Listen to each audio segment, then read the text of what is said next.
How's everybody doing? My name is Anthony Brian Logan, and today we got to talk about the devastating wildfires in Lahaina town in Maui, Hawaii, but also all over Maui. But the most damaging part of the wildfire was right there in Lahaina. Now, there are quite a bit of theories about how this happened, and I've heard them all. I asked a lot of people, hey, what happened? What do you think happened? And I got quite a bit of responses. People said that it was a DEW, a directed energy weapon. Some said that it was the smart meters inside of homes that could have caught on fire when started remotely. Some said that it was arson because people that want to push climate change, they want to start arson to say, hey, you know what? Climate change caused a fire. We got to do something. Some say that you got companies like BlackRock and others that wanted to come in and get the land. And as soon as the fires happened, people, locals, were contacted by these big companies and saying, hey, come on, time to sell. I've heard about all those theories. However, I don't think any of those things are the reason why the fire started. You see, I know people that are on the island that live right there, and they told me a reason that makes a little bit more sense, and it's the most likely reason. Before I get into that, let's go ahead and roll some video. If you want to see this clip in full, I will link to it in the description. If you're on IG, visit the link in the bio, go to the corresponding article on the website. But without further ado, let's go ahead and roll it. The serious new questions: where were the warnings, the sirens? Why wasn't the power turned off amid those winds? And why did firefighters report fire hydrants with no water? ABC's Whit Johnson in Maui. All good questions, very good questions. Again tonight for us. Tonight, terrifying new video from what is now the deadliest wildfire in modern U.S. history. People seen clinging to the Maui shoreline. You can hear the firestorm as it rips through historic Lahaina town. Denny Euchert stuck in traffic, capturing the howling winds, smoke and flames bearing down on him. You can feel the heat off the traffic. Denny, thinking he wouldn't survive, said his final goodbyes. My dad, my mom, my son David, I love you all. Speaking with our Melissa Adan. I could honestly say I've been through hell and back, and thank God they didn't want me. For many in Lahaina, jumping into the ocean was their only escape from those 1,000-degree flames devouring a mile every minute. You're gonna be okay, Milo. 19-year-old Noah Tonkinson, along with his mother and younger brother, waiting in the water for 5 hours. Now, something about fire that you guys may not understand is that when people die in the fire, the smoke gets them before the flames. So although they're in the water and you would think that they're not going to be affected by the fire, they still got to breathe in that smoke. They can't get under the water because you can't breathe in water. And when you're above the water, now you got to do it with the smoke, and you're going to have a hard time breathing that way. So it's a serious thing. Through the worst of it. We're going to be okay. The family of Joe Schilling, known locally as Uncle Joe, says they believe he died trying to help his neighbors, sharing the last photos they received from him, showing homes, his too, about to go up in flames. Always, there isn't anybody in the family or who knew Joe that would be surprised that he would put himself at risk to help somebody else. Authorities have not publicly released the names of... Look at this. Look at the devastation. I mean, crazy. Totally crazy out there. And you see the death toll at the bottom. It says at least 99 killed, deadliest in modern history. And unfortunately, that toll is going to rise because they're still trying to find people.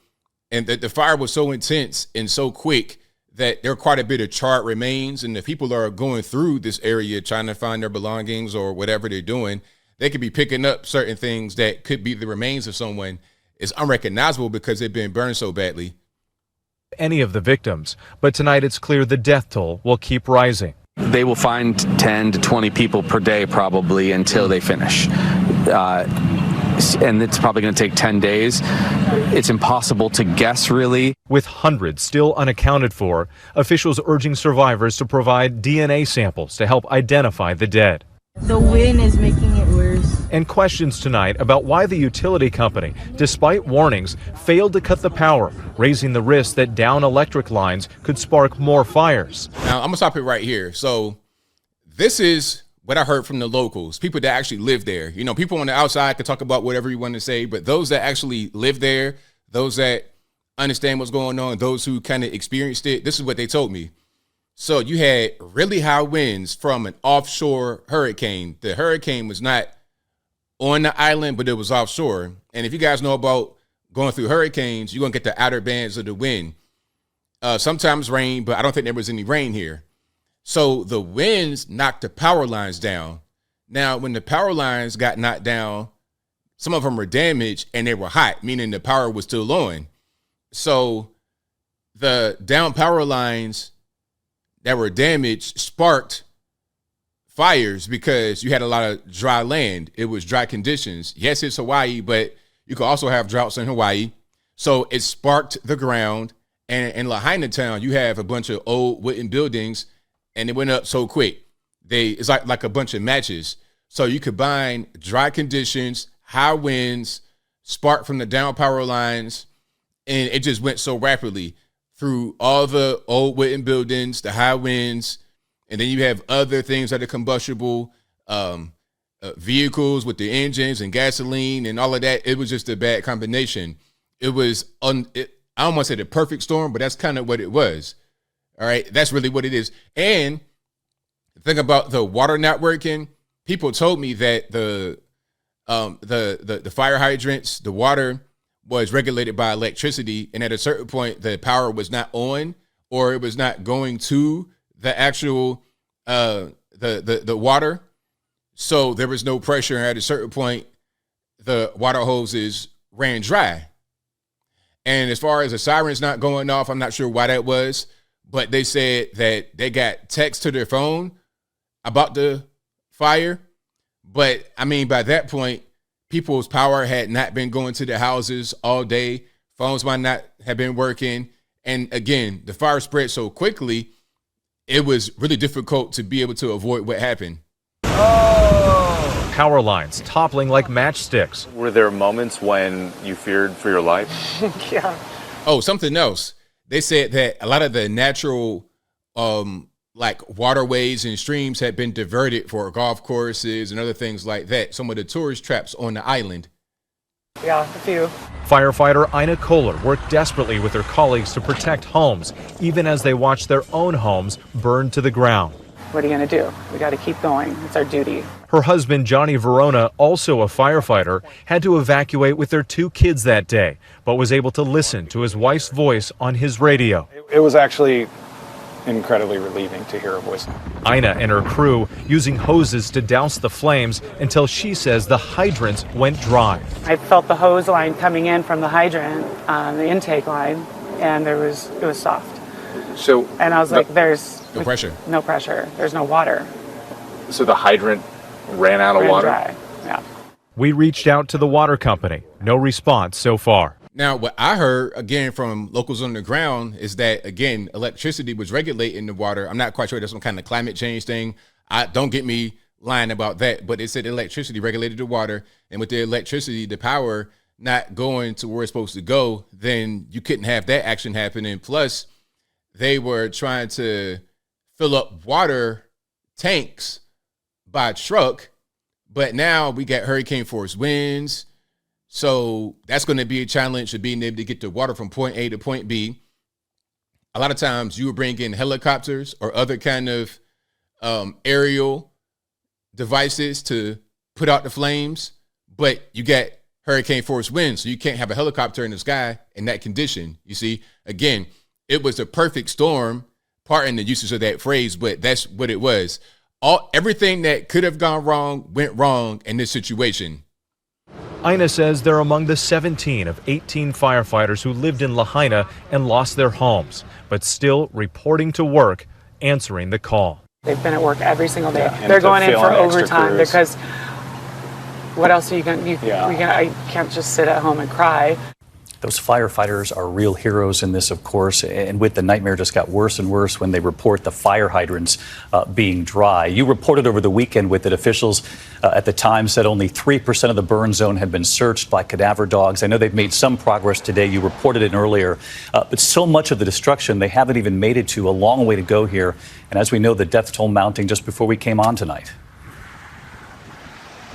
Yeah, David, just moments ago, the governor confirming that at least 99 people have died in these fires. And David, tonight, there are also growing questions about the island's siren warning system. Authorities say it was not activated when it was needed most. David? So many tough questions, so many important questions. And Whit Johnson, we really appreciate you being there. Thank you. So that's that. So really unfortunate. Prayers go out to anybody that's been affected by the tragedy out there in Lahaina, and then all over Maui, because Lahaina was where it was really bad, but there were other fires throughout the island. So prayers out to anybody that was impacted by this. If you lost a loved one or you were injured, lost your home, hopefully you guys are able to just move forward and have a productive life. But as I close, I want to say this.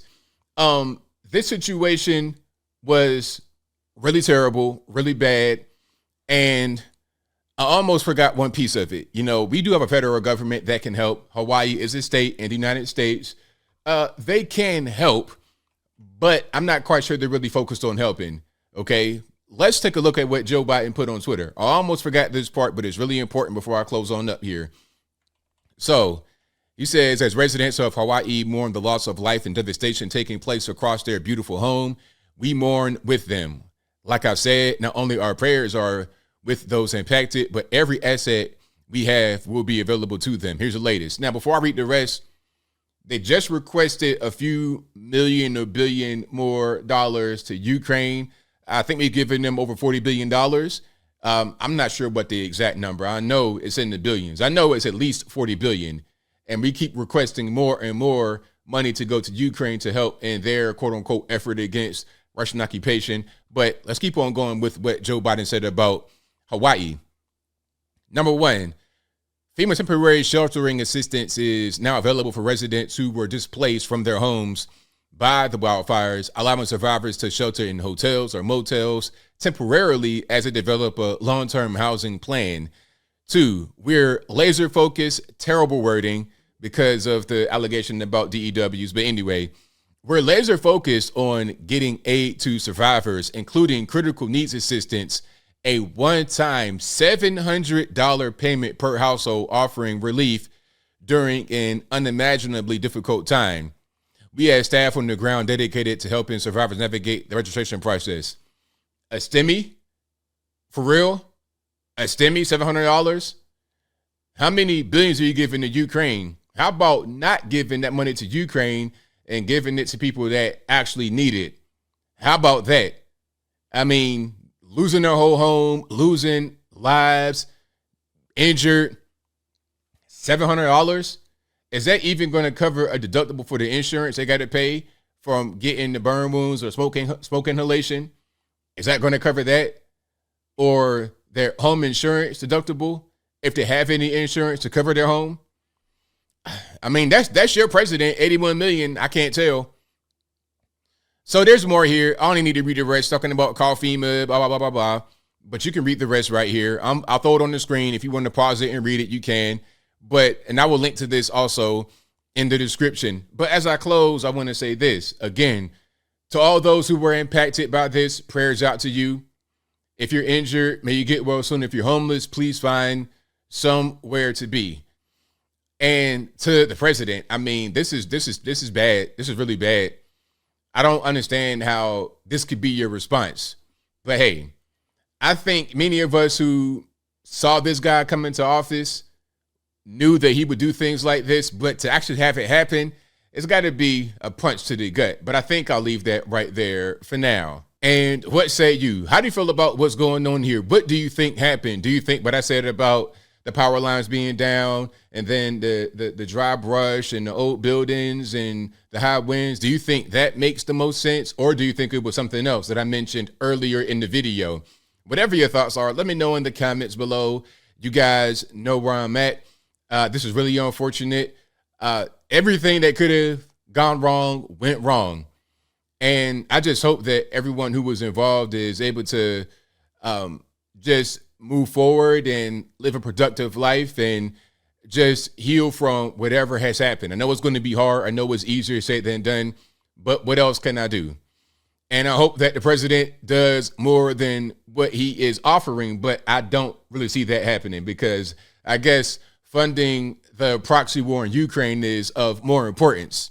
But whatever your thoughts are, please let me know in the comments below. And that's all I got to say for this video. If you like what you heard, please comment, rate, share, and subscribe. Peace.